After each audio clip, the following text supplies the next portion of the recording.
Silakan Presiden Kelab UMNO St. Petersburg, Saudara Muhammad Muzamil untuk memberikan ucapan. Hormat dipersilakan.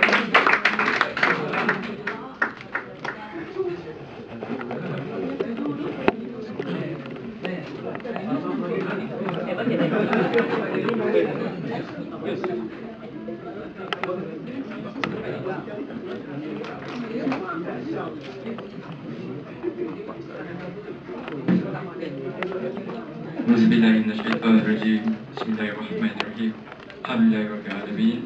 Wassalatu wassalamu ala asyrafil anbiya'i wal mursalin wa ala alihi wa sahbihi ajmain. Terima kasih saudara pengerusi majlis yang saya hormati, Presiden baru MASSP Tuan Al-Wafi, yang berusaha Barisan Ahli Jawatan Kuasa Tinggi MASSP bagi sesi 2012 dan 2013, yang berusaha Barisan Ahli Jawatan Kuasa Tinggi MASSP yang diamanahkan Barisan Ahli Majlis Tertinggi Kelab UMNO St. Petersburg, dan yang saya muliakan pada hari ini adalah tetamu khas kita, Profesor Adi Maimun Abdul Malik dan juga IR Mat Salim Kamil, saudara dan saudari yang dikasihi sekalian. Assalamualaikum warahmatullahi wabarakatuh. Mula-mula sekali saya ingin mengucapkan kesyukuran saya kehadap Allah Subhanahu Wa Taala dengan limpah dan kurnianya setelah berbulan-bulan saya plan dengan saudara Ahmad Fatih, majlis makan malam MASSP dan ITUSP ini dapat dijalankan dengan baik. Kalau selalu kita tengok NAS berpantun, hari ini saya rasa nak berpantun.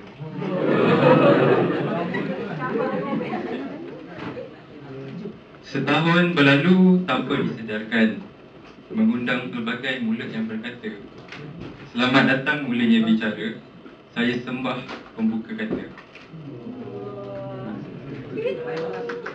Dalam tahun 2012 dan 2013 ini merupakan satu jangka masa yang amat panjang bagi saya, dan merupakan bila KUSP ini mula-mula ditubuhkan pada tahun 2011,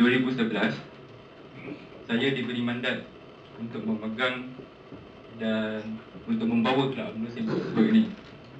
Sebenarnya dalam setahun saya memegang amanah sebagai pengerusi, ini adalah salah satu pengalaman manis, pengalaman suka dan duka saya yang saya kongsi bersama dengan ahli-ahli. Walaupun kita banyak halangan yang mungkin kita tak sedar halangan tu, tapi kita bersama-sama hadapi dengan cekal. Dengan itu juga saya seperti sebelum ni ada rumor yang saya ingin membubarkan juga ahli jawatan kuasa bagi KUSP. Tapi selepas saya bermuasabah dengan biru-biru KULN dan kami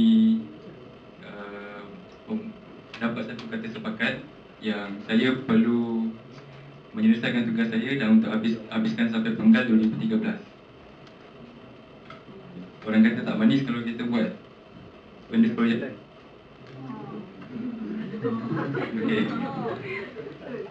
Apa yang saya ingin kongsikan itu baru pembuka. Ini baru kita masuk kan dia punya inti. Apa yang saya ingin kongsikan pada hari ini adalah bukan mengenai dasar politik ataupun dasar-dasar yang kita tengok dekat media massa politik macam ucap kacir. Itu bukan apa yang saya nak kongsi pada hari ini. Apa yang saya nak kongsi pada hari ini adalah lebih kepada pengalaman, lebih kepada cerita. Saya nak berkongsi pengalaman pada tahun 2007. Time tu saya berusia 17 tahun dan saya menamatkan pelajaran saya di MRSM Tunggal Fababa, atau nama dulu dia MRSM Jasin. So lepas saya tamat tu, saya berangan-angan. Apa angan-angan saya, selepas saya tamat tu saya nak ambil music dan arts. Sebab muzik dan arts tu adalah jiwa saya. Tapi macam tipikal ibu bapa, bapak saya cakap kat saya, abang kalau dah habis, abang ambil bisnes. Itu bapak saya cakap. Mak saya pula lain, mak saya cakap, abang kalau dah habis, abang ambil perubatan. Time tu bila ada dua arahan yang berlainan tu, saya dah mula rasa macam Mana satu saya nak ikut. Saya ketika tu saya orang mengaku masa umur 17 tahun saya berjiwa rebel. Apa benda yang orang suruh saya buat, saya tak nak buat. So parents saya cakap A, saya cakap Z. Saya lawan. Tapi alhamdulillah lepas saya habis SPM, saya apply untuk SPC. Saya dah ditawarkan untuk datang ke bumi Rusia ni. Dan saya tengok-tengok balik macam sebenarnya kadang-kadang apa yang kita rancang tu tak semestinya kita dapat. Yang paling penting kita kena ada realistik. Dan saya cakap dekat ibu dan bapa saya cakap, abang dapat engineering Russia Petersburg, abang nak ambil ni. Abang tak nak bedah orang, abang tak nak kira-kira bisnes. Lepas tu ibu saya cakap, okay, no problem. Okay, saudara dan saudari sekalian, seperti yang sedia maklum, pada akhir tahun 2011 pada bulan November, saya balik ke tanah air selama seminggu. Kerana saya ada tugas, saya ada persidangan UMNO 2011. Persidangan itu dihadiri oleh pengurusi-pengurusi dari 76 buah kelab dari pelbagai pelosok dunia. Dan pada persidangan itu, kami membincangkan pasal transformasi KULN. KULN adalah Kelab UMNO Luar Negara. Apa benda yang kita cerita pasal transformasi? Bila kita sebut pasal transformasi, kita boleh tengok transformasi itu sendiri daripada pelbagai angle. Tapi yang kami bincangkan lagi detail adalah transformasi KULN dalam membina satu base, membina satu komuniti yang boleh membawa masa depan negara. Okey, kita simpan dulu istilah transformasi itu. Lepas tu saya nak kongsi pasal pengalaman saya juga dekat sana. Okay. So masa saya dekat sana, saya jumpa dengan seorang yang saya respect. Dia adalah Timbalan Naib Kansellor bahagian Hal Ehwal dan Alumni Universiti Pendidikan Sultan Idris UPSI, Datuk Paduka Dr. Junaidi Abu Bakar. So satu hari lepas kita orang ada session pagi, so saya keluar, saya pergi ambil kopi, saya pergi ambil ada satu kuih hijau ni, saya tak tahu apa nama dia, tapi sedap. Saya ambil, saya duduk makan dengan profesor, dengan Datuk Paduka. So bila dah selalu kita makan, kita minum sama-sama, ada dia tanya satu soalan. Dia kata, Mel, awak tahu tak pemimpin negara kita ni yang terbaik ni macam mana? Dan saya cakap, ini soalan trik ni, saya tak tahu nak buat macam ni. Jadi saya cakap, tak tahu lah Datuk, saya rasa yang dedicated yang tanggungjawab lah, yang mana boleh bawa kita ke arah kebaikan. Lepas tu saya cakap, yes, correct, but a good leader wasn't born in an air-conditioned place, and being a leader didn't put us in a comfort zone. Sebab tu, bila saya dengar macam tu, walaupun simple dia cakap macam tu, tapi saya berfikir, saya cakap, oh betul juga. Bila orang dah bagi kita tanggungjawab, kita kena pegang tanggungjawab tu. Kita kena buat sehabis baik. Sebab bila orang bagi kepercayaan, kita jangan pecah kepercayaan tu. Itu yang saya jumpa yang Datuk tu. Belum lagi saya jumpa dengan yang rakan-rakan saya, seperjuangan saya. Terlalu banyak rakan perjuangan saya yang saya rasa saya respect dia. Tapi yang saya nak kongsi adalah bila saya berjumpa dengan Presiden dari Bandung. Presiden dari Bandung ni, apa yang menarik tentang dia, dia ni bukannya pure Malay. Dia ni adalah seorang India Muslim. Nama dia Hanif Muhammad. Masa saya pertama kali tu saya jumpa Hanif Muhammad tu, saya cakap, awak daripada mana kan? Lepas tu dia cakap, saya daripada Bandung. Oh, Indonesia. Okey. Lepas tu, bila saya dah kenal, saya blend in dengan dia, bila saya bertukar-tukar idea, so saya sangat respect dengan dia. Walaupun kalau kita nak compare, kita KUSP dengan Kelab UMNO Bandung ni, tak jauh beza. Sebab kalau kita ada 54 orang, tapi Bandung ada 60, so dah ada lebih dengan 6 orang kan. Tapi saya tengok Kelab UMNO Bandung ni, dia punya aktiviti memang sangat top. Yang paling saya respect sekali masa saya dah buat breast cancer dekat mall. And masa dia buat breast cancer tu, Indonesia datang dan sangat berjaya. and lebih terbuka, so people from Indonesia learn more about Malaysia. Yang saya cakap kat dia, macam mana you boleh handle orang seramai macam tu sedangkan awak punya ahli 60 orang saja? And then dia cakap kat saya simple. Dia cakap, it's not about amount, it's not about numbers. And it's bukan bilangan ahli yang menjadi persoalan. Menjadi persoalan ni adalah berapa banyak percentage yang kita terima, berapa sokongan yang kita dapat daripada ahli kita sendiri. Biasanya kalau kita 54 orang pun, kalau semua bagi sokongan yang padu untuk kita sama-sama buat satu program, saya rasa tak ada masalah. Sebab sebelum ni pun kita, bila saya duduk-duduk, saya duduk minum kopi dengan kawan-kawan saya petang, kadang-kadang saya ada lontarkan satu dua idea yang saya rasa boleh buat. Tapi kadang-kadang tu ada orang cakap, ini tak possible nak buat sebab kita berapa orang. Lepas tu barrier language lagi, kan? So benda tu jadi terpupuk. So apa yang saya fikir, start daripada penggal baru, lepas summer holiday, saya akan membuat perancangan rangka dengan secara lebih detail. Saya akan berbincang balik dengan ahli jawatan kuasa ke USP, dan kita akan sama-sama lah kita ikut rangka tu. Okay. Bercerita tentang KUSP ni, kan, hampir dalam setiap ucapan masa persidangan itu, kan, saya rasa sangat bangga. Satu, sebab anyone yang bercerita tentang KUN akan sebut St. Petersburg. Bila orang sebut St. Petersburg, orang lain presiden-presiden lain cakap, wah, Petersburg, siapa ni? Saya duduk sebelah, saya diam. Kan? Diam. Lepas tu, bila tak lama lepas tu, orang duk salam saya, salaman, dia cakap, oh, saya daripada New York, New Jersey. Oh, saya pula daripada Petersburg. Oh, awak lah Petersburg. Saya dah cari lama lah, kan.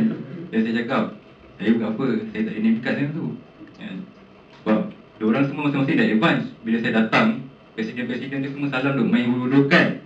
Saya tak ada kad nak bagi, kan. Saya salam dia lah, saya terima tapi saya tak bagi. Okay. Sejak hari tu, bila seminggu tu, sejak saya makan ke, saya balik hotel ke, orang panggil saya, "Oi, Peter." Macam tu. Sebab kita kat sana, kita panggil nama negara je. "Oi, Bandung, Tokyo." Macam tu. Saya Peter lah, saya Petersburg. Okay.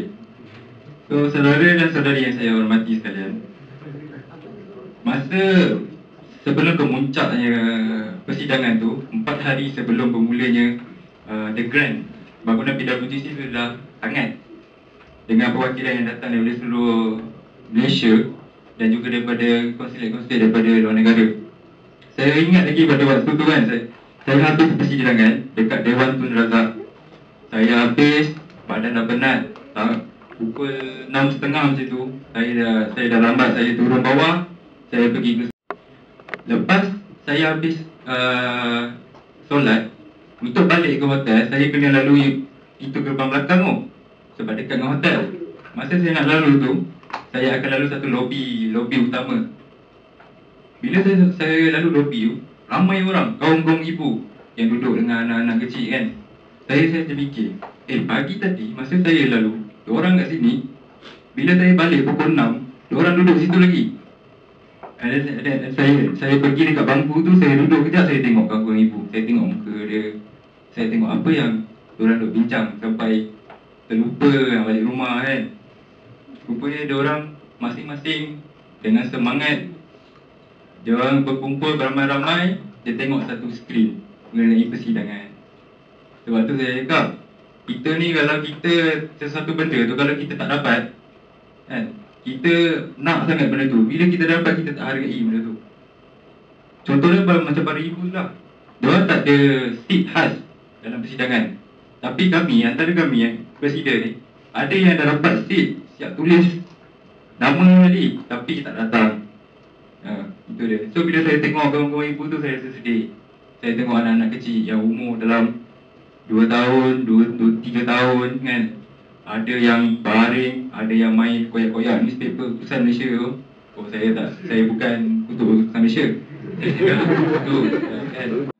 Bila saya tengok budak-budak kecil tu, saya terbayangkan macam mana nanti kalau anak-anak saya, generasi akan datang. Adakah nanti masa hadapan generasi kita dapat merasakan apa yang kita rasa sekarang? Kita ada macam-macam kemudahan dekat Malaysia, kan? Sebab orang kata Malaysia tu apa? Malaysia tu negara kita, orang Melayu, kan? Banyak benda yang kita dapat. Tapi adakah anak-anak kita nanti dapat merasakan benda yang sama? Di mana letaknya masa depan mereka kalau kita ni sering memikirkan keselesaan diri sendiri? Kebanyakan yang saya tengok, saya share opinion, kebanyakannya kadang-kadang orang ni dia selalu memberontak, kan, untuk dapatkan keselesaan diri dia tau. Tapi dia tak fikir macam mana generasi akan datang. Cuba dia fikir pasal anak dia, pasal cucu dia. Kita jangan fikir, kita fikir kehidupan saja. So kita kena fikir macam mana anak kita. Takkan kita nak nanti satu hari nanti orang cakap, anak-anak awak lah nanti cakap, oh ayah dah lambat ni nak pergi sekolah. So awak pun buat kereta, anak dah masuk, awak nak pergi hantar. Dalam perjalanan awak nak pergi hantar anak pergi sekolah tu, takkan awak nak tengok Malaysia tu sendiri pecah kecil macam yang berlaku sekarang. Macam benda tu, orang kata memang kita tak nampak 100% lagi dekat Malaysia.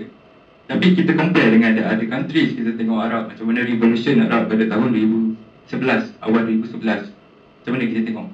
Takkan kita nak benda yang sama jadi dekat negara kita? Oh, kita dah sibuk cakap, oh Arab memanglah revolution, sebab ada orang macam ni kan, perangai macam ni kan. Apa beza kita dengan Arab? Sebab kita human being juga. Sebab tu kita kena tanya pada diri kita sendiri. Kerana bagi saya sudah tiba masa kita sebagai generasi yang generasi Y berfikir corak dan hala tuju negara kita. Apa jalan yang kita pilih untuk generasi anak-anak kita nanti agar terus aman dan makmur. InsyaAllah dengan keizinan Allah Subhanahu Wa Taala, saya sebagai pengurusi KUSP akan menjalankan segala tanggungjawab saya dengan penuh dedikasi, demi tanggungjawab, demi abata agama bangsa dan tanah air saya. InsyaAllah. Akhir sekali saya nak bagi penutup lah. Saya cakap banyak-banyak. Saudara dan saudari yang saya kasih sekalian, dengan ini saya ingin mengambil peluang untuk mengucapkan selamat maju jaya kepada Izul Izzat dan juga Nolin Hazira yang akan tamat pengajian pada Jun ini. Saya doakan mereka berdua ni agar berjaya dalam apa jua bidang yang mereka ceburi dan apa jua jalan yang mereka pilih lepas meninggalkan kita yang masih lagi perlu perjuangan, memperjuangkan apa benda yang kita perlu dekat bumi Rusia ni. Semoga perjalanan mereka selepas ini dipermudah dan dirahmati Allah Subhanahu Wa Taala. Dengan ini saya mengakhiri ucapan saya sebagai pengurusi Kelab UMNO St. Petersburg dan mengucapkan selamat kepada ahli-ahli jawatan kuasa baru MESSP tahun 2012 dan 2013. Dan sekian, wabillahi taufiq wal hidayah. Assalamualaikum warahmatullahi wabarakatuh.